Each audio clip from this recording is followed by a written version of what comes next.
Hello class 12 welcome back to my channel. कैसे हैं आप सभी और आपका पढ़ाई कैसा चल रहा है।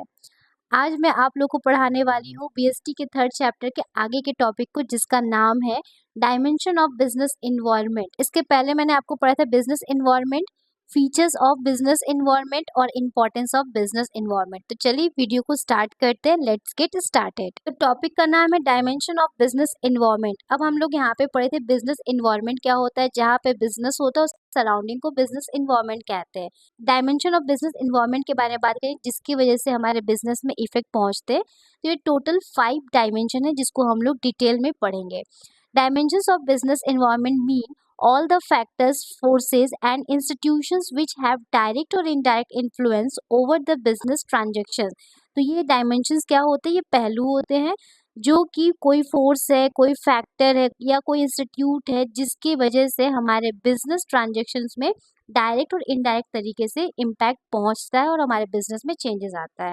General environment is the most important dimension of business environment, as businessman cannot influence or change the component of general environment. Rather, he has to change his plans and policy according to the changes taking place in general environment। तो ये जो हम लोग 5 dimension पढ़ेंगे आगे, तो ये general environment होते हैं जिसको कि कोई बिजनेसमैन चेंज नहीं कर सकता है, बल्कि बिजनेसमैन को खुद के प्लान को, पॉलिसी को उसके अकॉर्डिंग चेंज करना पड़ता है। ठीक है।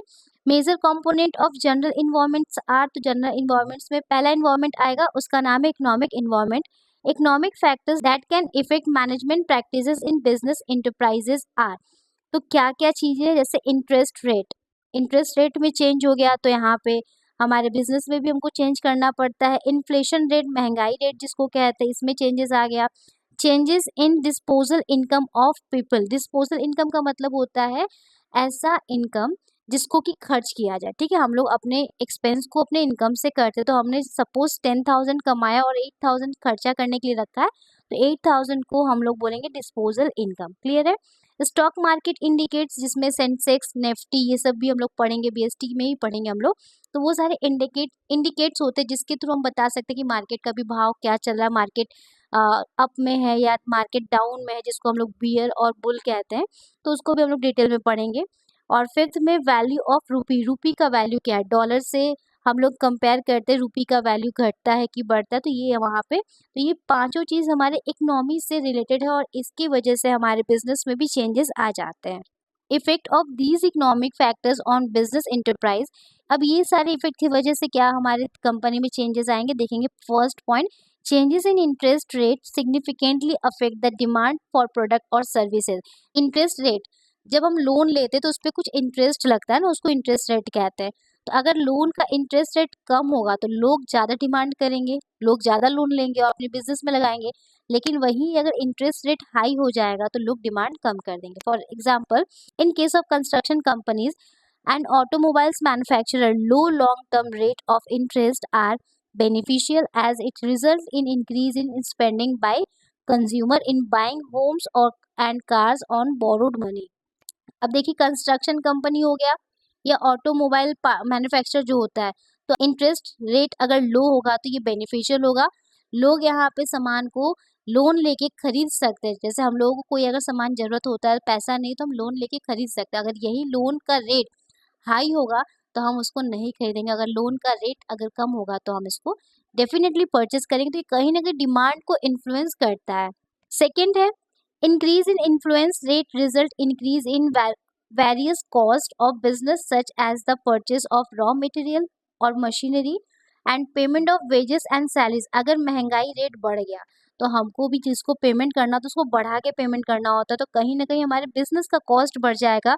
रॉ मटेरियल खरीदेंगे तो वो महंगा मिलेगा, मशीन खरीदेंगे तो वो भी महंगा मिलेगा। अगर हमको वेजेस सैलरी पेमेंट करना तो वो भी हमको अकॉर्डिंग टू महंगाई ही, अकॉर्डिंग टू इन्फ्लेशन रेट ही हमको पेमेंट करना पड़ता है। तो इससे हमारे बिजनेस के कॉस्ट हाई जा सकते हैं।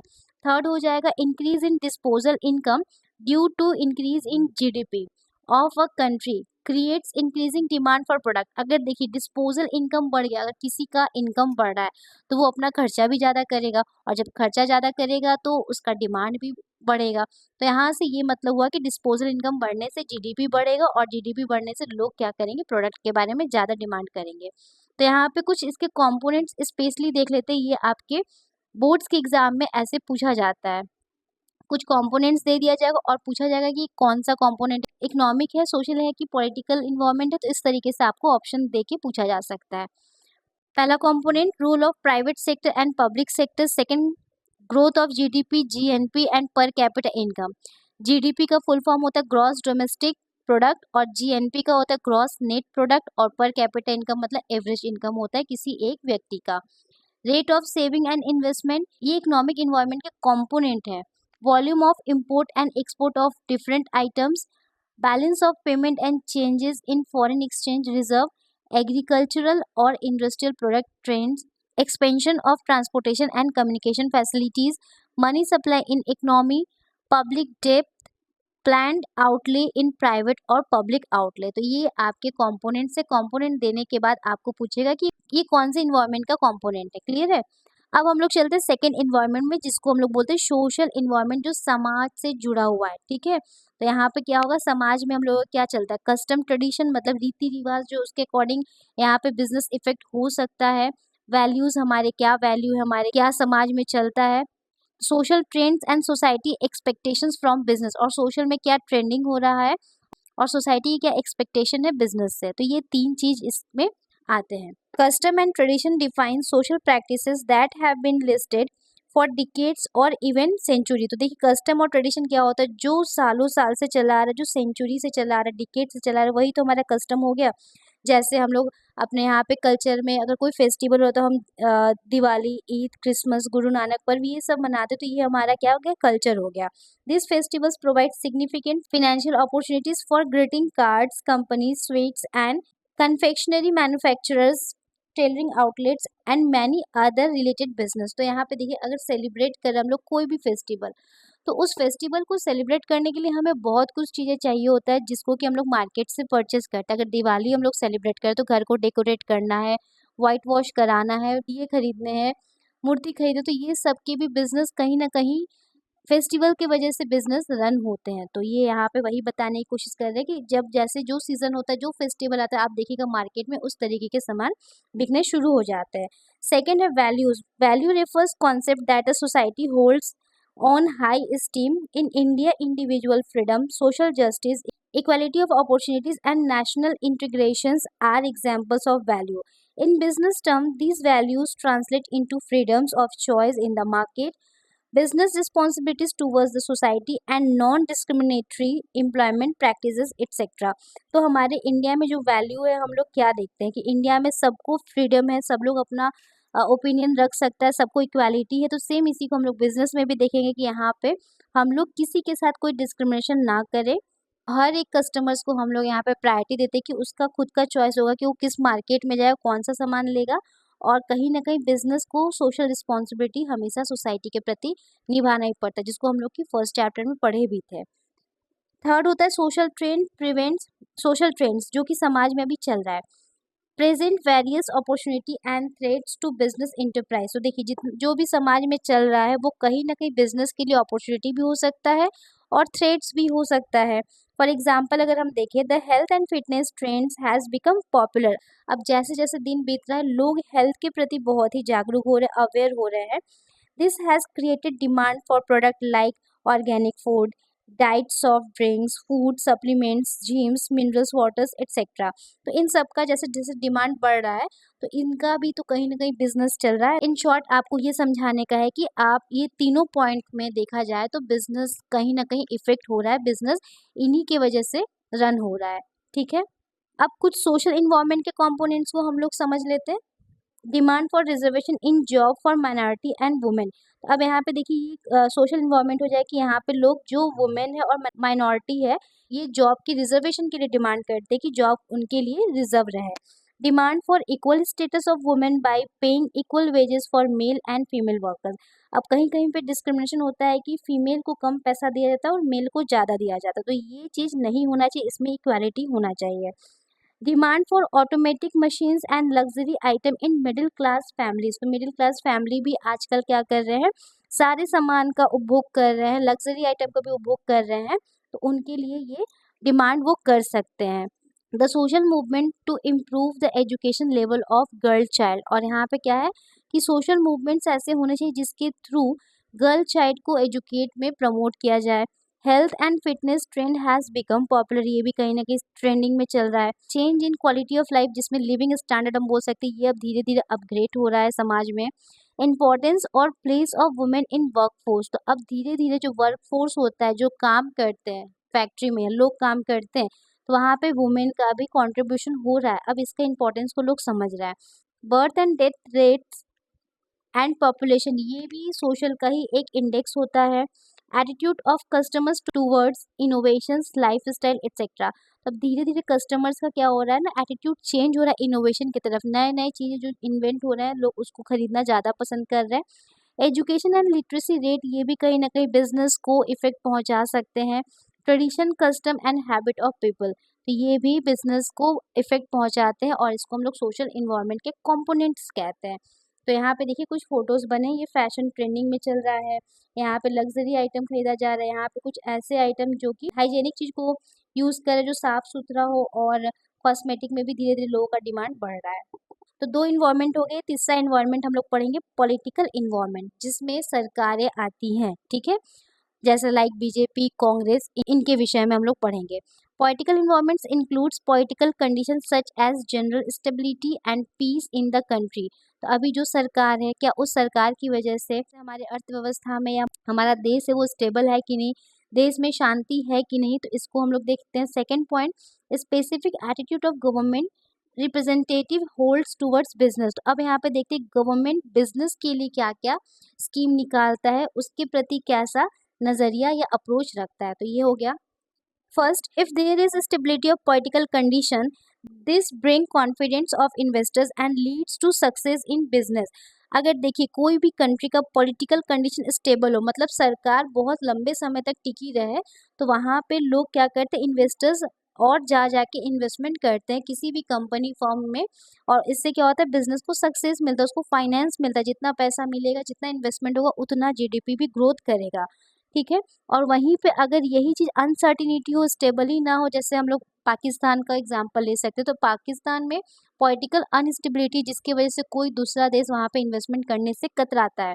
On the other hand, there may be uncertainty of business activity due to political unrest and threats to law and order, तो कहीं ना कहीं ये अनसर्टिनिटी होने की वजह से, अनस्टेबल होने की वजह से बिजनेस को बहुत ज़्यादा प्रॉब्लम फेस करना पड़ता है। उसके लिए थ्रेट्स भी हो सकता है, उसका बिजनेस बंद भी हो सकता है। The political unstability shake the confidence of investors, तो जहाँ अनस्टेबल हो गया ना, तो जो इन्वेस्टर्स होते हैं वो फॉरेन के इन्वेस्टर भी हो सकते हैं, अपने कंट्री के भी हो सकते हैं, तो उनके कॉन्फिडेंस में बहुत, मतलब उनका कॉन्फिडेंस लो हो जाता है, फिर वो इन्वेस्टमेंट नहीं करते हैं। और जिस इकोनॉमी में इन्वेस्टमेंट नहीं होता है, उस इकोनॉमी का ग्रो नहीं हो पाता है। क्लियर है। Second point, the attitude of government official towards business में हैव आइदर पॉजिटिव और नेगेटिव इम्पैक्ट अपॉन बिजनेस, तो यहाँ पे गवर्नमेंट का जो है ऑफिशियल जो भी एक एटीट्यूड होता है, वो या तो पॉजिटिव होगा या तो वो नेगेटिव होगा।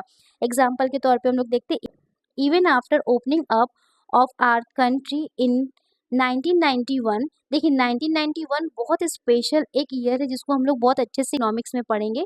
इसमें न्यू रिफॉर्म्स आए थे, एलपीजी को हम लोगों ने अडॉप्ट किया था, लिबरलाइजेशन, प्राइवेटाइजेशन एंड ग्लोबलाइजेशन, तो हम लोग ये चीज़ को ना स्टार्ट किए थे 1991 में, तो उसी के बारे में ये बात किया जा रहा है।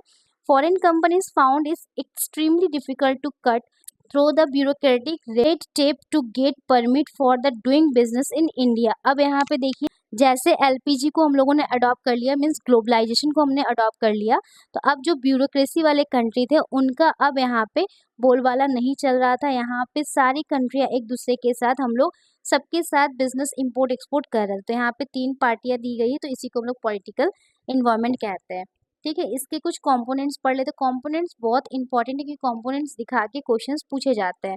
तो यहाँ पे देखिए कुछ कंपोनेंट्स है। स्वच्छ भारत अभियान, अगर ये लिखा रहेगा, बोलेगा ये किसका कंपोनेंट्स है, तो आपको बताना पड़ेगा ये पॉलिटिकल इन्वायरमेंट का कंपोनेंट्स है। तो इसको किसने इंट्रोड्यूस किया था, बीजेपी गवर्नमेंट ने इंट्रोड्यूस किया था, कि हर जगह साफ सफाई होना चाहिए, साफ सुथरा होना चाहिए देश हमारा, ये यहाँ पे लिखा भी हुआ है। Skill India movement started by BJP government, तो इसने इसने क्या किया, बिजनेस के लिए एक नया मोड़ लाया, कि जिसके पास स्किल नहीं है, पहले उसको स्किल सिखाया जाए, और स्किल के बाद वो खुद ब खुद एंटरप्रेन्योर बन सकता है। Political stability encourages business enterprises to invest in long term project.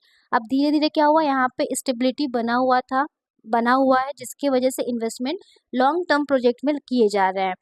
Constitution of country, तो कंट्री का एक परफेक्ट और एक सही कॉन्स्टिट्यूशन बनने की वजह से भी हमारे यहाँ पे चीज़ें स्टेबल हैं।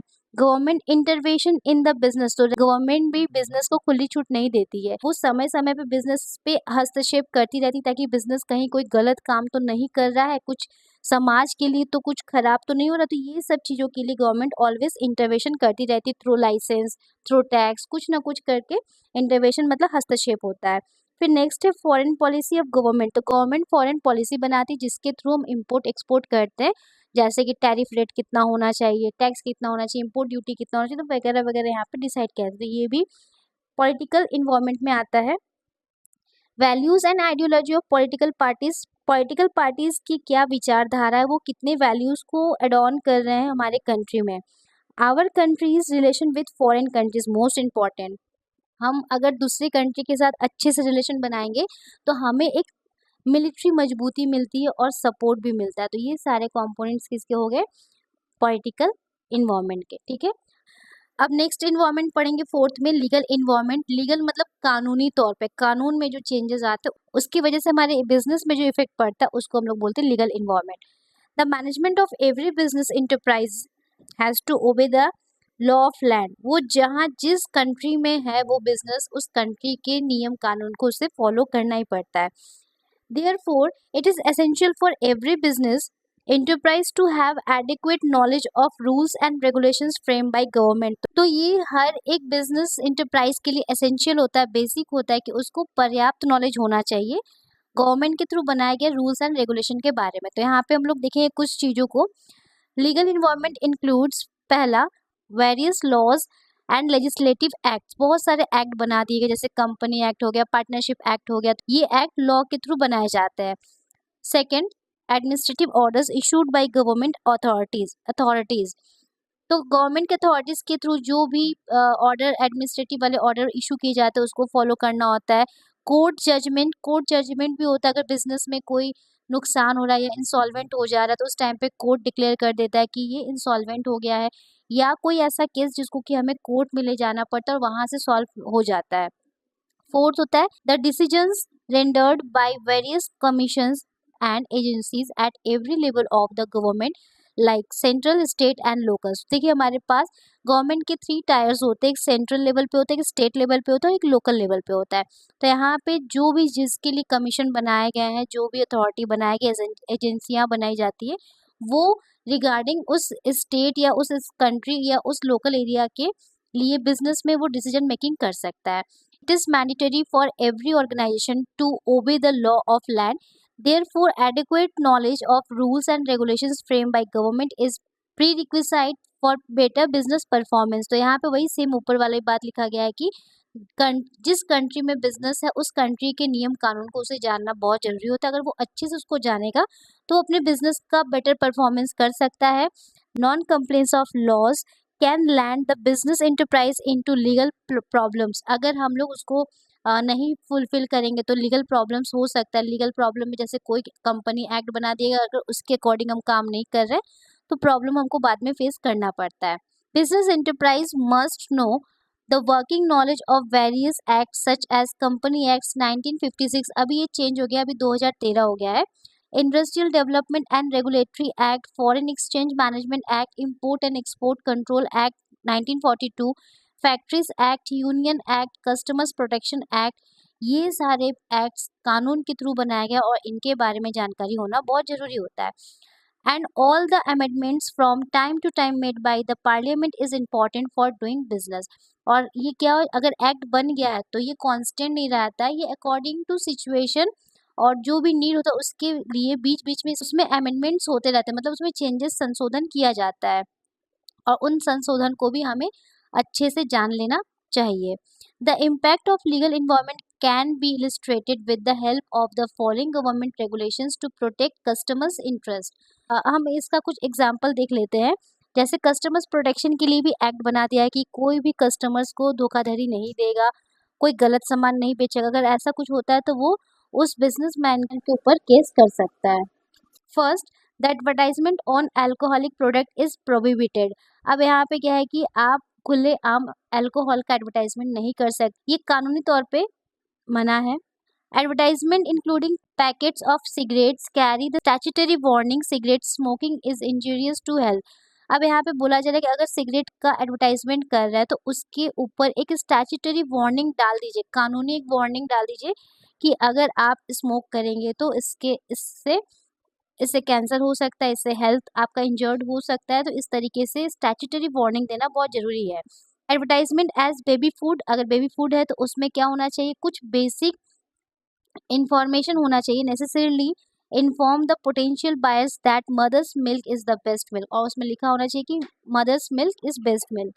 All this regulations must be followed by advertisers, और जितने भी एडवर्टाइजर्स है इन सारी चीज़ों को फॉलो करेगा और एडवर्टाइजमेंट को लॉन्च करेगा। लास्ट इसका इन्वॉल्वमेंट आता है टेक्नोलॉजिकल इन्वॉल्वमेंट, और आज के टाइम में टेक्निक्स के थ्रू ही हम सारे काम कर रहे हैं। न्यू न्यू टेक्नोलॉजी आ रहा है, हमारे काम हमारे बिजनेस उसमें वो चीज़ों को इन्हेंस कर रहा है। पहला पॉइंट आ जाएगा the forces related to scientific improvements and innovations which provide new ways of production goods and services. तो देखिए ये क्या है, टेक्नोलॉजी कहीं ना कहीं नए साइंटिफिक इम्प्रूवमेंट्स की वजह से हो रहा है, आविष्कारों की वजह से हो रहा है, और जिसके थ्रू ये एक नया वे निकल रहा है, हम गुड्स एंड सर्विस का और अच्छे से प्रोडक्शन कर सकते हैं। पहले हैंडमेड होता था, फिर धीरे धीरे मशीन्स का हम लोग यूज़ करने लगे, अब तो सारा कुछ हम लोग मशीन में ही काम करते हैं। और ये किसकी वजह से हुआ है, वो हुआ है साइंटिफिक इम्प्रूवमेंट्स की वजह से। सेकेंड है services and new ways of operating business, उसको नए तरीके से कैसे ऑपरेट करें, कैसे सर्विस दे, इसके बारे में भी हम लोग टेक्नोलॉजी से ही देखते हैं। Recent technology changes which have affected Indians business, recent में बहुत सारे टेक्नोलॉजी चेंज हुए हैं, जैसे companies have started using new ways of advertising such as CD-ROMs, comprise information kiosks, internet, etc. Due to technology advancement are computers and electronics. अब देखिए धीरे धीरे कंपनियां अपने एडवर्टाइजमेंट को ऑनलाइन कर रही है। पहले जो टीवी में दिखाता था या जैसे न्यूज़पेपर में या मैगजीन में, अब वो धीरे धीरे नेट पे भी देखने को मिल रहा है, क्योंकि ये टेक्नोलॉजी ऐसा क्योंकि न्यू टेक्नोलॉजी आ रहा है और लोग अपने बिजनेस को नए टेक्नोलॉजी को यूज़ करके ऑपरेट कर रहे हैं। Online sales of grocery items is become very common. अब धीरे धीरे देखिए ऑनलाइन हम लोग सामान खरीद रहे हैं, फ्लिपकार्ट है, मीशो है, फिर यहाँ पे अमेजोन है, तो ये सारे से हम लोग ऑनलाइन ग्रोसरी आइटम भी खरीद रहे हैं, अपने ज़रूरत के सामान को भी खरीद रहे हैं, फिर एयर टिकट बुक कर रहे हैं, मूवी की टिकट बुक कर रहे हैं, तो ये सारा घर बैठे ही हम कर सकते हैं। इवन जो हम लोग एक जगह से दूसरी जगह जाए तो रैपिडो आ गया, तो रैपिडो क्या है यहाँ पे आपके लिए एक न्यू टेक्नोलॉजी जिसका यूज़ करके हम लोग अपने काम को ईज़ी कर सकते हैं, और ये कहीं न कहीं किसी के लिए एक बिज़नेस भी तो हो गया। Due to technology advancement customers can compare the fare prices of various airlines, hotels etcetera. देखिए इतना एडवांसमेंट हो गया तो कस्टमर्स हम लोग क्या करते हैं, कोई भी सामान खरीदने के पहले, कोई भी टिकट लेने के पहले हम चेक कर लेते ऑनलाइन कौन सा ज़्यादा बजट फ्रेंडली है, कौन सा हम लोग खरीद सकते हैं, जो मोस्ट इकोनॉमिकल होगा उसको हम लोग सेलेक्ट कर लेते हैं। तो ये न्यू टेक्नोलॉजी की वजह से ही पॉसिबल हुआ है। लगातार इनोवेशन हो रहा है, साइंटिफिक और इंजीनियरिंग फील्ड में बहुत सारे ऐसे डेवलपमेंट हो रहे हैं जिसके थ्रू लेजर्स, बहुत सारे ऑपरेशंस ऐसे हो गए जहाँ पे डॉक्टर्स की ज़रूरत नहीं पड़ती है, लेज़र ऑपरेशन हो जाता है, रोबोटिक काम हो गया है, लोग रोबोटिक से काम कराते हैं। आर्टिफिशियल इंटेलिजेंस जो हमारे काम को ईज़ी कर देते हैं, जैसे एलेक्सा हो गया, हम लोग कुछ भी बोल दे तो वो काम हमारा कर देता है, तो ये भी न्यू टेक्नोलॉजी के अंदर ही आएगा। फूड प्रिजर्वेटिव्स, बहुत दिनों तक हम खाने को प्रिजर्व करके रख सकते हैं। मेडिसिन्स बहुत सारे आ गए हैं जिससे कि हम लोग बहुत बड़ी-बड़ी बीमारियों को उस मेडिसिन से क्योर कर सकते हैं। तो ये बहुत सारे बिज़नेस के लिए अपॉर्चुनिटी भी, और वहीं दूसरी तरफ किसी के लिए वो थ्रेट्स भी बन सकता है। सिक्स्थ हो जाएगा shift from vacuum tubes to microchips. अब पहले के कंप्यूटर्स में क्या होते थे, वैक्यूम ट्यूब्स लगते थे, अब वैक्यूम ट्यूब से हट के वो माइक्रोचिप्स में आ गया है। Shift from typewriter to word processor, अब टाइपराइटर हट के वर्ड प्रोसेसर में काम करते हैं हम लोग। अब टाइपराइटर बहुत कम यूज़ होता है, वो सिर्फ वकील लोग ही यूज़ करते हैं, वो भी धीरे धीरे कम कर रहे हैं, सब लैपटॉप में ही अपना काम करते हैं। Shift from carbon paper two photo copier etcetera. तो अब यहाँ पे हम लोग कार्बन पेपर की जगह पे फोटो कॉपियर का यूज़ करते हैं, प्रिंटर का यूज़ करते हैं और काम अपना ईजी कर लेते हैं। Various innovations, inventions and scientific improvements, बहुत सारे इम्प्रूवमेंट्स हुए हैं। Development in IT sectors, technology advantages in computers. IT sectors की डेवलपमेंट होने से कंप्यूटर फील्ड में भी बहुत सारे एडवांटेज मिले हैं। इंपोर्ट एक्सपोर्ट ऑफ टेक्नोलॉजी, ये भी बहुत टेक्नोलॉजी न्यू है। Online booking of tickets, rail, air, movies, ये सारे अभी ऊपर ये पॉइंट पढ़े थे। तो ये हो गए हमारे टोटल 5 इन्वायरमेंट्स जो जनरल इन्वायरमेंट कहलाते हैं, और ये पांचों इन्वायरमेंट हमारे बिजनेस को इफेक्ट पहुंचाते हैं। क्लियर है? इस चैप्टर का लास्ट टॉपिक है डीमोनेटाइजेशन। डीमोनेटाइजेशन का मतलब होता है नोटबंदी, सबको पता है। फर्स्ट हमारे देश में बीजेपी की सरकार के टाइम में 2 नोटबंदियां हुई है। एक तो 8 नवंबर 2016, जिसमें 500 और 1000 के नोट्स को लीगल टेंडर बंद कर दिया गया था, मतलब वो सर्कुलेशन में अब नहीं चलेगा।